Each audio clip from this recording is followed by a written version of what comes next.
आप कंट्रोल कर लें कि बच्चे ज्यादा उधर नहीं गए, पसंद नहीं गए। धन्यवाद। तो मैं निवेदन कर रहा था कि वास्तव में हमारे जीवन में सुख शांति हो, और वो भी सुख शांति हम दो स्थानों की चाहते हैं, इहलोक और परलोक। ये जीवन में हमारा सुखी से हो, और आगे भी आने वाले जो जीवन है या जिसको मुक्ति मोक्ष कहते हैं वो भी हमें प्राप्त हो।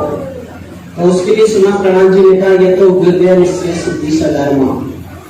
अभ्युदय यानी सांसारिक स्वर्ग सुख, और निश्चय यानी मुक्ति का स्वर्ग। अगर आप दोनों कमाना चाहते हैं तो उसकी सिद्धि धर्म से होगी। पर अब ये प्रश्न होता है कि ये धर्म क्या है।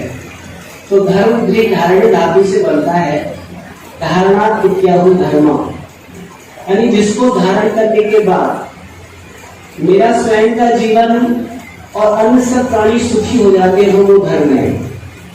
या जिसको धारण करने के बाद सभी प्राणियों को सुख शांति आनंद मिलता हो, वो धर्म है। ऐसी क्या चीज है जिसको हम धारण करें और सभी सुख शांति और आनंद से अपना जीवन प्राप्त करें। दूसरी बात, धर्म जो है वो मनुष्यकृत नहीं होता, वो ईश्वरकृत होता है।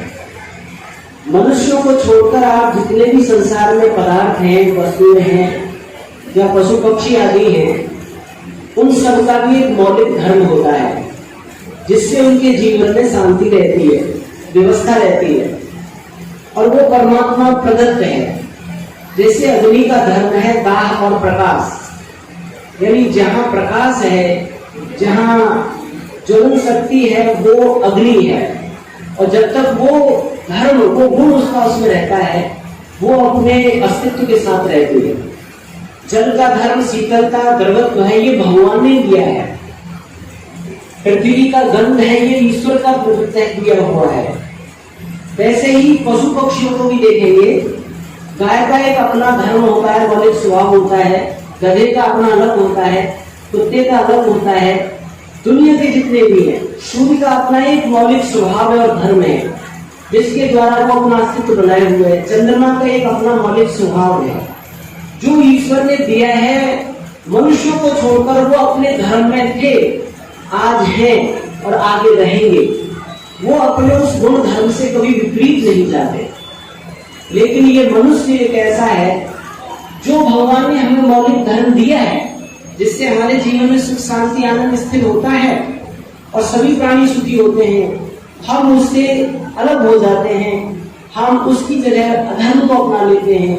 इसलिए दुनिया के समस्त मनुष्यों के अंदर अशांति, कलह, क्लेश, लड़ाई, बखेड़े, झगड़े, डिप्रेशन, परेशानियां, रोग, दोष, ये सब पैदा होते रहते हैं। इसलिए आवश्यकता है कि जो संसार के समस्त पदार्थों में भगवान ने सुख शांति के लिए मौलिक धर्म दिया है, वो हम भी अपने जीवन में धारण करें। और वो धर्म जो है वो व्यापक है। ऐसा नहीं कि मुसलमानों का अलग हो, हिंदुओं का अलग हो, ईसाइयों का अलग हो, जैनियों का अलग हो, या किसी देश विशेष का अलग धर्म हो, अन्य दूसरे देश का अलग धर्म हो। दुनिया में जितने भी मनुष्य हैं उन सब का एक ही धर्म होगा।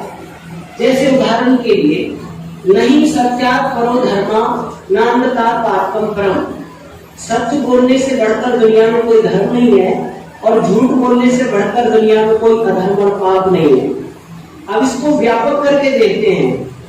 कल्पना करिए कि दुनिया के समस्त स्त्री पुरुष सत्य बोलने लग जाए, सत्याचरण करने लग जाए, तो बताइए मनुष्य सृष्टि में सुख शांति आनंद बढ़ेगा कि घटेगा? सारी दुनिया के स्त्री पुरुष सुख शांति आनंद का अनुभव करेंगे। अर्थात चाहे वो मुसलमान हो, ईसाई हो, चाहे किसी मत मजहब संप्रदाय का हो, वो इससे नकार भी नहीं सकता, इसे झुटला भी नहीं सकता कि सत्य बोलना धर्म नहीं है या सत्य बोलने से अशांति पैदा हो सकती है। ऐसा नहीं कह सकता। जिसको सब मान्य करे और जिसको अपनाने के बाद सब सुखी हो जाए, वही वास्तव में धर्म होता है। आप कल्पना कीजिए कि दुनिया के सब लोग झूठ बोलने लग जाएं, तो मनुष्य सृष्टि में आप देखेंगे कि सुख शांति आनंद बढ़ेगा कि घटेगा? तो घटेगा। सभी के अंदर अशांति फैल जाएगी, सभी एक दूसरे के दुश्मन बन जाएंगे, सभी एक दूसरे का विश्वास खो देंगे।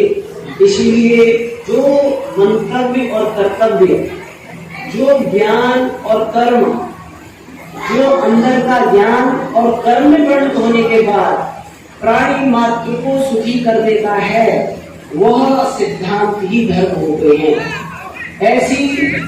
ऐसी मान्यताएं से कर्तव्य ही धर्म माने जाते हैं। वैसे धर्म का बोध 4 प्रकार से होता है। वेद से, वेद स्मृति सदाचार शस्त्र महात्मा, यानी मूल जो भगवान का आदेश वेद है उसको हम पढ़े